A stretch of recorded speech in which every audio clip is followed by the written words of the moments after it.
Season 46, War number 6, and we are up against CHÂØŞ. And this time my team will be Lady D, Mantis and Chee'ilth. I will be taking Path 7 in Section 1, Path 6 in Section 2, and Domino, Photon and Titania mini-bosses, along with that Silk boss. And Silk boss is probably the best boss there can be this season, and going in, I'm pretty sure I will drop a death to that, but we don't really have any better options. Our other option that we considered was a rank 2 Killmonger, but I am more comfortable playing Chee'ilth than I am him. But more on that once we actually get to the boss. Now, starting off this war, we have an Apocalypse here on the second wind and damage reflection, as well as attacker special burst lockdown, and I'm taking the fight with Lady D.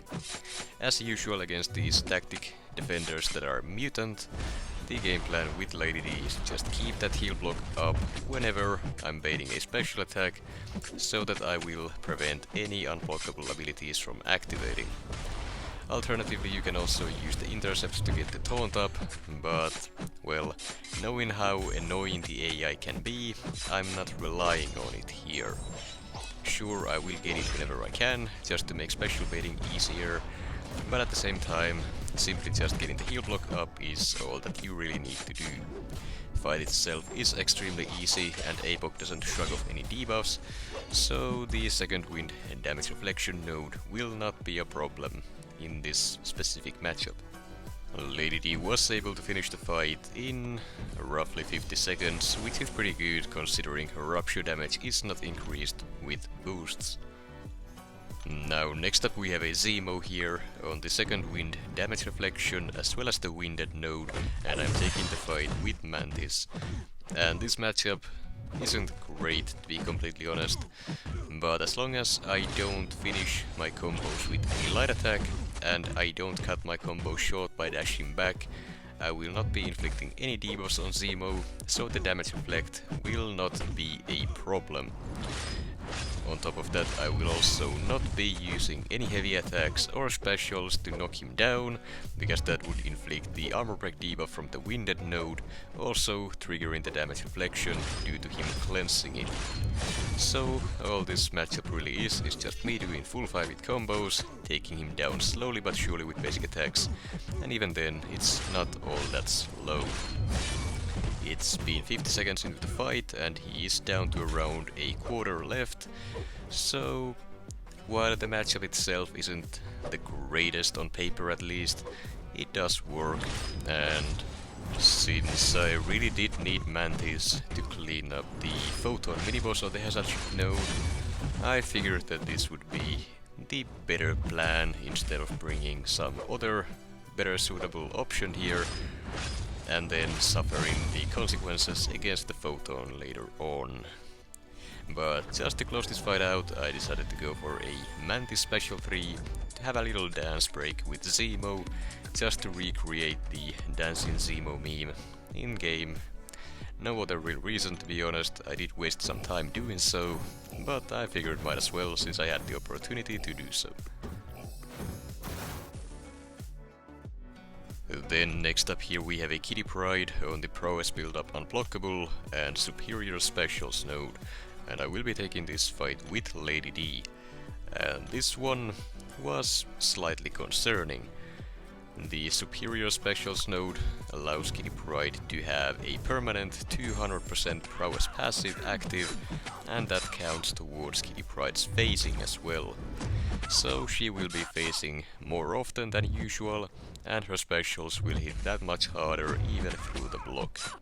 As usual, the game plan is to have the heal block up on the opponent at all times to prevent any and all unblockable abilities, since I can't reliably intercept in this matchup anyways due to the phasing. And this is where it gets scary. I blocked the special 2 and it still deals a huge chunk of damage. Just goes to show what would happen if I didn't block it or failed a dex, for example. On the other hand, if the AI became very passive and the heal block debuff fell off, those specials would be unblockable and I am not comfortable fully dexing them. and that just makes the fight that much scarier with someone like Lady D. And here we have an Adam Warlock on the prowess build up unblockable and passively special nodes. And this fight I will be taking it with Chee'ilth. Now the game plan here is just hit him until he drops, and that's just about it. He doesn't really do anything special on this specific node, though ideally I would be only baiting his special once. Special 2, what it doesn't really pose a too big of a threat here, since he doesn't have any additional power gain or anything. The pod is still annoying to deal with.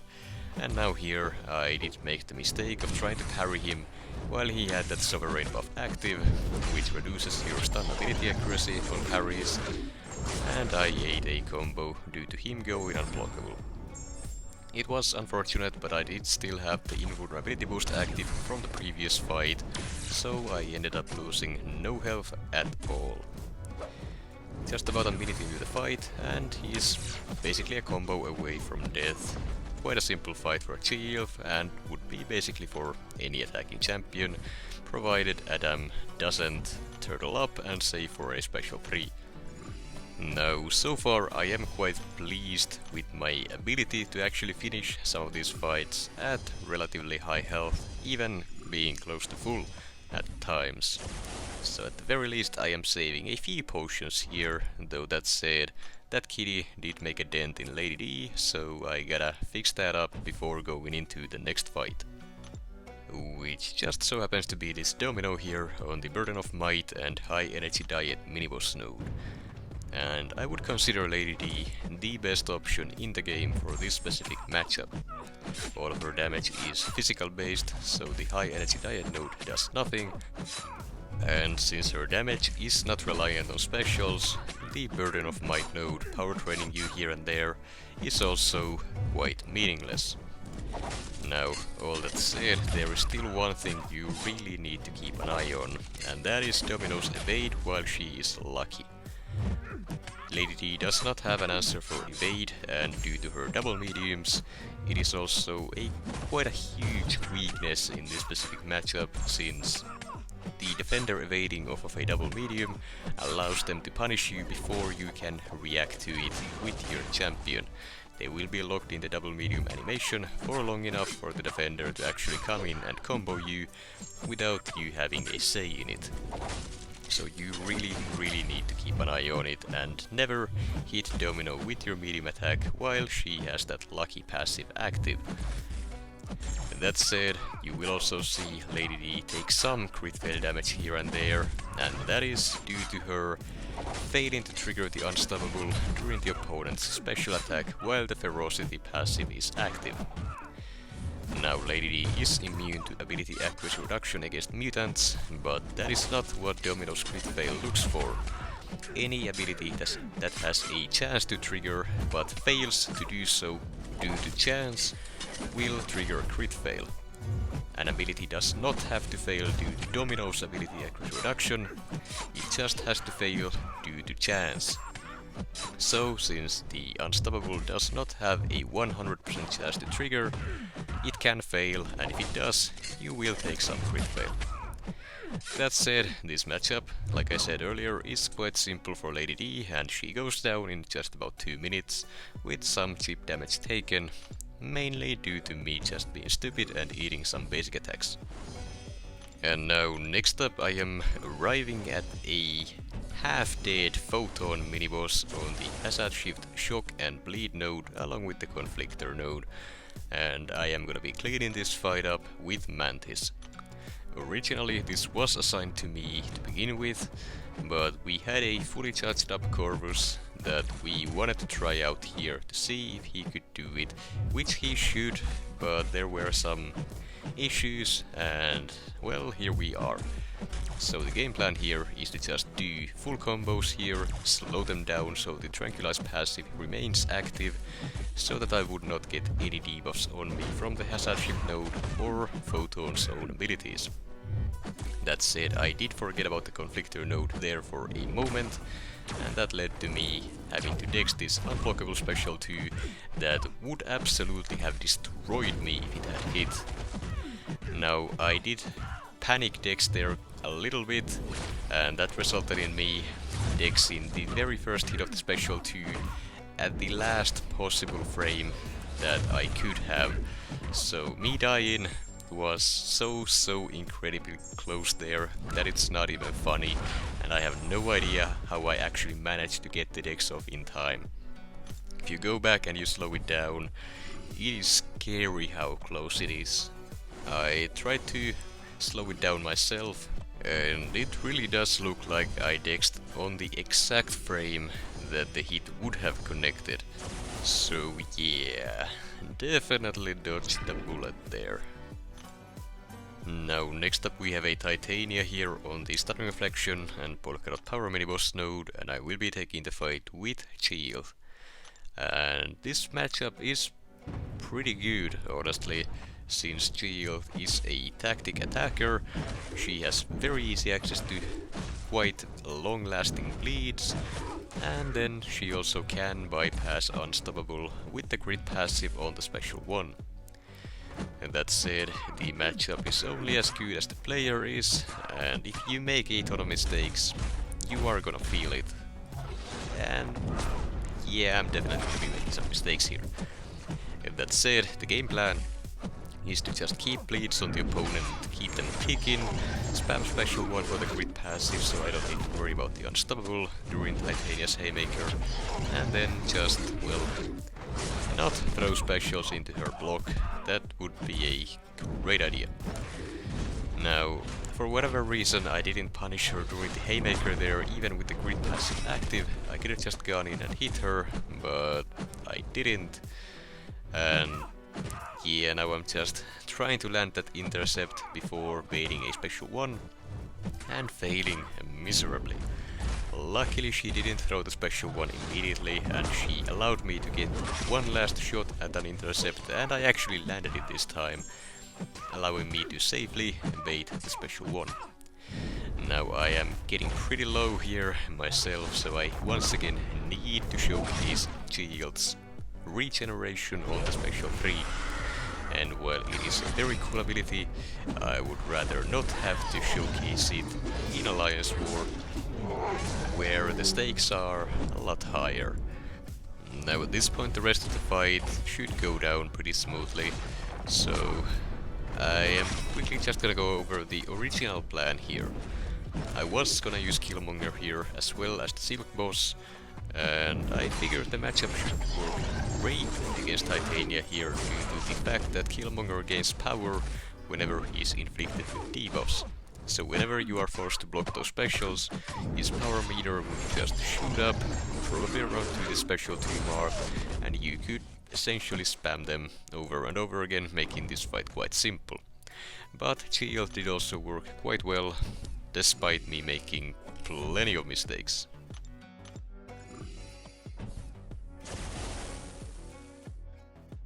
And then we have the final fight of this war, a 7-star rank 3 Silk boss that I will be taking with Chee'ilth. And before going in I was quite sure I would die at least once here, but we'll see what happens. Before that though, I will just quickly explain and go over my reasoning for using Chee'ilth here instead of Killmonger, like we had originally planned to. Essentially, before I joined war, I saw Pepe in the opposing side in their BG2 get in and absolutely destroyed the Silk boss we had there with his Chee'ilth, and then another player in BG1 actually used their rank 2 Killmonger and died twice to the Silk boss. So them dying twice to a Silk boss with a rank 2 Killmonger was not really a great confidence booster for me, and then seeing Pepe get the solo with Chee'ilth, that was the final push I needed to make the decision to bring my own Chee'ilth and just see how it goes.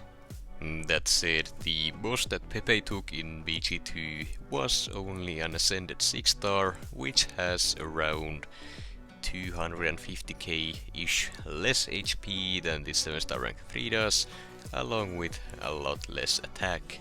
So, still wasn't feeling too confident, but here goes. So first things first, the game plan here is to just make absolutely sure I get the taunt up before baiting any specials. And while the taunt is up, I need to make sure I successfully bait a special before it falls off. If I fail to do that, I am just dead. If Silk catches you with either one of her specials, there is nothing you can say about it, you will die, no question about it. Now before going in, I did an ungodly amount of duels to figure out exactly how and when she likes throwing those specials, so it would make me baiting them that much easier. And I studied it as best as I could, and what I found out was that she is extremely likely to throw the special one when you do the following. Simply just hit her block once and immediately dash back and hold block. She will try to catch you on the dash back, so she starts her special animation, but since you are already holding block, you can just keep blocking with the steadfast and you will be fine, so long as you had the taunt up beforehand. Now you will see me utilize that a ton in this fight, it really does work. On top of that, she also does tend to throw her specials immediately following the attacker's specials, even if you hold block straight afterwards. And I will also be taking advantage of that. Now that said, when it comes to my own specials here, the goal is to just spam my own special one, and if I'm starting to get low on health, just save up the special 3 and utilize the regeneration. Though before I can throw my special 1, I need to make sure that her evade is on cooldown. Otherwise, she will just auto-evade the full special and most likely punish me or straight up just finish me off. So instead of getting to use my special 1 there, I did get pushed up to a special 2 due to me having pretty bad crit RNG, which is what you need to put the evade on cooldown in the first place. But that's fine. The Tranquilize, well, doesn't really do much for this matchup, but it doesn't really hurt you in any way either. Now at this point, the block damage is getting pretty dangerous, but she's almost dead, so another special 1 baited here, go in, and a single tick of deep wounds there for 39,000 was enough to finish her off. And that is a 7-star rank 3 Silk boss soloed by a 7-star rank 2 unawakened Chee'ilth. As for the results, we did end up winning the war 21-9. And not as good as the previous war, but considering how the scores have looked like this season all across the board, it's not a bad war by any means, and a win is a win.